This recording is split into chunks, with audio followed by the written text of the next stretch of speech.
निवृत्ती आपल्याकडून तुर्तास धन्यवाद दिलेल्या माहितीसाठी।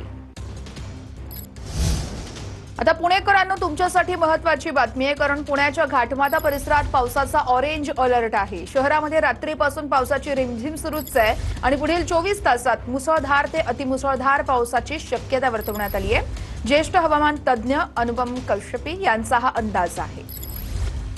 या संदर्भातले अपडेट प्रदीप कापसे आमचे प्रतिनिधी देत आहेत। प्रदीप, पुण्यामध्ये खरं तर पुढचे 24 तास महत्त्वाचे असणार आहेत। हवामान खात्याकडून नेमका काय अंदाज वर्तवण्यात आलेला आहे आणि सध्याची पुण्यातली पावसाची काय संपूर्ण माहिती आहे?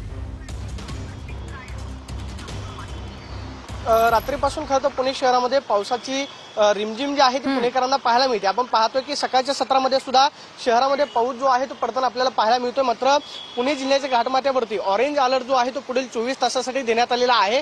पुढील 24 तासात मुसळधार ते अतिमुसळधार पावसाची शक्यता जी आहे ते ज्येष्ठ हवामान तज्ज्ञ अनुपम कश्यपी यांच्याकडून व्यक्त करण्यात आलेला आहे। तर काल सुद्धा हवामान विभागानं 48 तासांसाठी पुणे जिल्ह्याला येलो अलर्ट जो आहे तो दिलेला होता। रात्रीपासून शहरामध्ये पावसाची हजेरी आपल्याला पाहायला मिळते। खरं तर यंदा पुणेकरांना उकाड्यापासून मोठ्या प्रमाणावरती त्रास सहन करावा लागलेला होता, कारण तापमान जे आहे ते खरं तर मराठवाड्यासारखं पुणे शहरामध्ये आपल्याला पाहायला मिळालेलं होतं। नुकतीच सध्या पुणे शहरामध्ये पाणी कपात जी आहे ती सुद्धा 1 दिवसाआड करण्यात आलेली आहे। त्यामुळं खरं तर उन्हाळ्याचा त्रास जो आहे तो पुणेकरांना मोठ्या प्रमाणावरती सहन करावा लागला। मान्सूनने यंदा खरं तर लांबणीवरती जे आहे निश्चितच